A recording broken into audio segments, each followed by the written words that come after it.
Welcome to Learn English No. 1. Today, we're diving into a timeless tale with a powerful message: The King and the Snake. Get ready to learn some new vocabulary and gain a little wisdom along the way.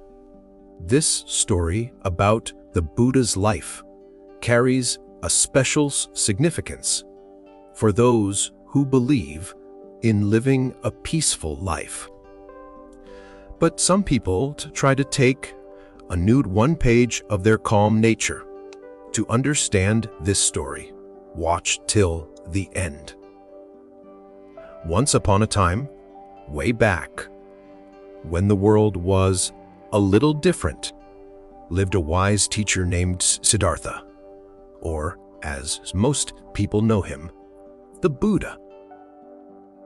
One sunny afternoon, Siddhartha was sitting under a big, shady tree with his students, talking about life and how to live it well.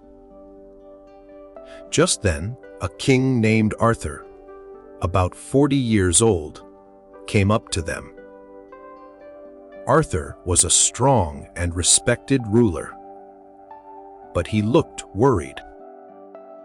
"Siddhartha," Arthur said, "I'm in a bit of a bind. Ever since I started following your teachings, people have been taking advantage of me.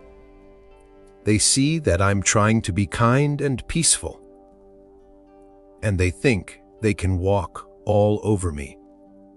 He sighed. "Before I became your follower, everyone was scared of me. I used to be very strict, and I wouldn't hesitate to punish anyone who did wrong.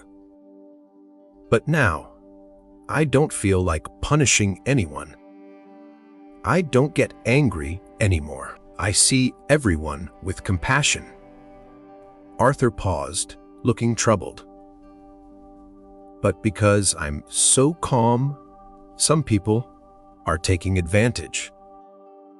It's putting my country in danger, and I'm having a hard time governing. What should I do?" Siddhartha listened carefully, his eyes full of understanding. "Arthur," he said gently, "let me tell you a story. Once, in a small village not too far from here, there lived a very poisonous snake. He lived in a hole under a large oak tree at the edge of a field. This wasn't a friendly snake. He would strike out at anyone who came near him, and his bite was deadly. Many people had died because of him, and everyone was afraid to go near the tree. One day, a monk named Thomas, about 30 years old, was passing through the village. He saw the beautiful oak tree and decided it would be a good place to meditate for a while. Some villagers, who were bringing their cows home, saw Thomas heading towards the tree and were horrified. "Stop," they shouted. "Don't go near that tree. There's a dangerous snake there. He'll bite you for sure." Thomas smiled calmly and kept walking. The villagers shook their heads and hurried away, convinced that the monk was a fool. When Thomas reached the tree, he sat down to meditate. Almost immediately, the snake came slithering out of his hole, hissing angrily, ready to strike. Thomas opened his eyes and looked directly at the snake, his gaze full of peace and compassion. Miraculously, the snake stopped hissing and seemed to calm down. "Hey, man," the snake said, sounding surprised. "Aren't you afraid of me?" Don't you know this is my territory, and no one dares to come here?" Thomas replied softly, "My dear friend, why should I be afraid? I'm not afraid of death, nor am I obsessed with living. You're the one who's afraid. You're afraid that someone will kill you, so you bite others to protect yourself." The snake was taken aback. He had never met anyone who wasn't afraid of him. Everyone he had encountered had either tried to kill him or run away in terror. Hearing Thomas's kind words, the snake coiled up at the monk's feet. "You're right," he said. "I've done terrible things, but I did them to survive. If I didn't, people would kill me." Thomas nodded. "You're right to want to protect yourself. But remember, life is precious, and it's not right to harm others to save your own. Let go of your anger and fill your heart with love." After saying this, Thomas finished his meditation and went on his way. The snake was deeply affected by the monk's words. He decided that from that day on, he would not bite anyone.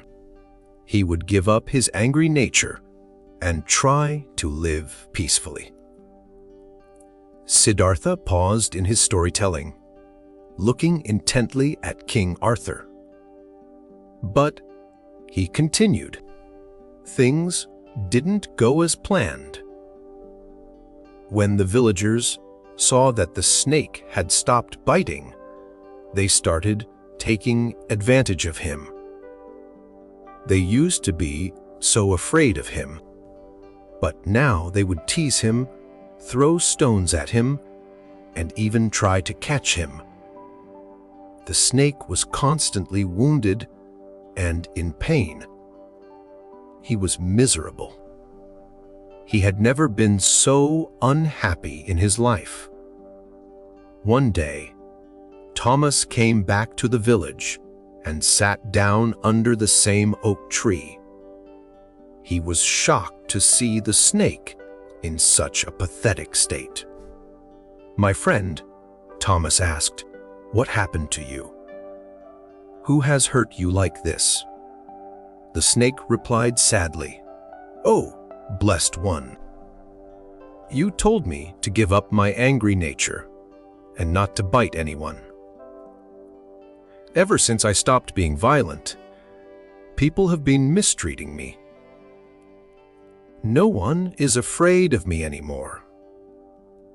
They hurt me, and my life is miserable." Thomas listened thoughtfully. "My dear friend," he said, "it seems you misunderstood my teachings. I told you not to bite, but I didn't tell you to give up defending yourself. There's a difference between aggression and self-protection." Siddhartha finished his story and turned to King Arthur, his eyes full of wisdom.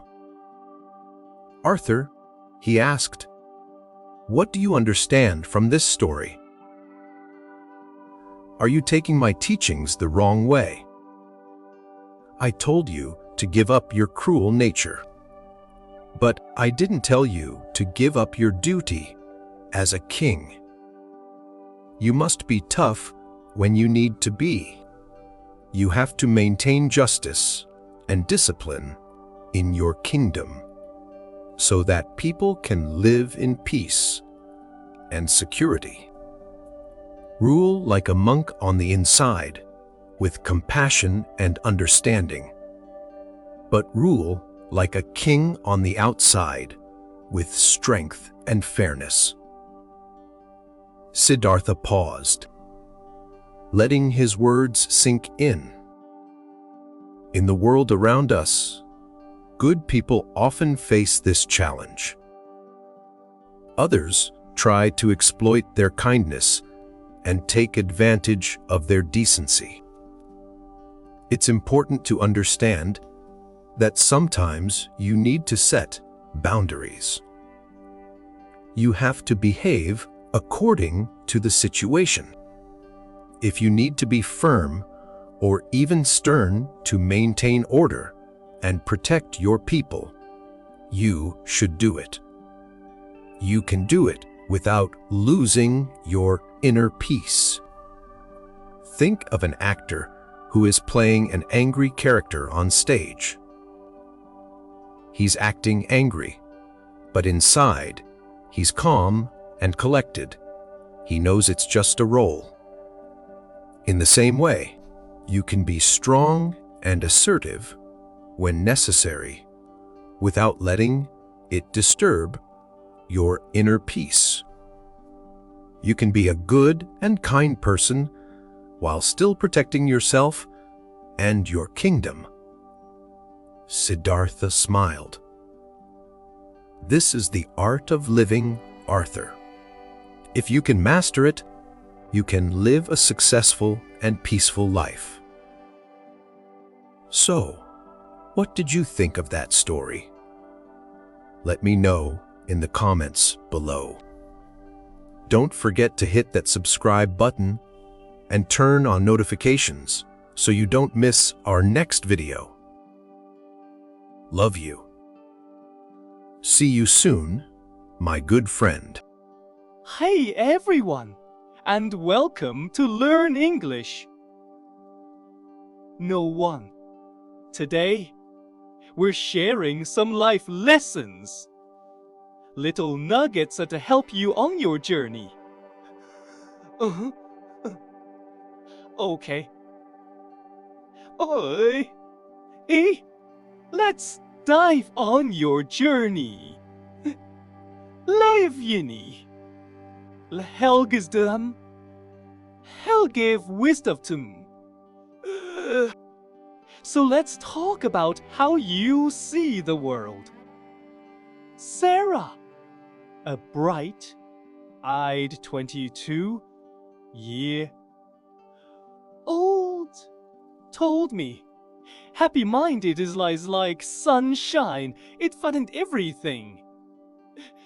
But grumpy mean it could be everything. Fight. A happy once two. It only sees the bad stuff. It's so and never stop learning. Life is like a school that never closes. You're always getting new lessons. You're always like a school that life. Soap learning.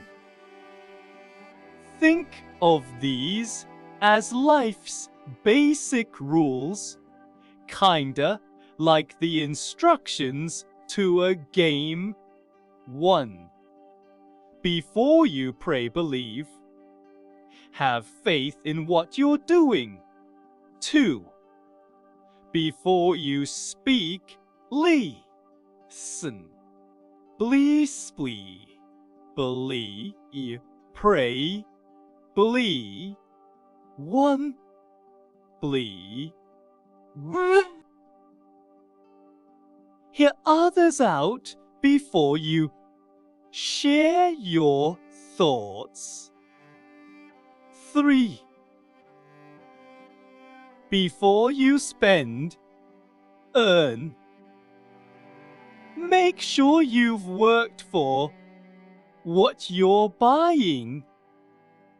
4. Yeah. Before you spend,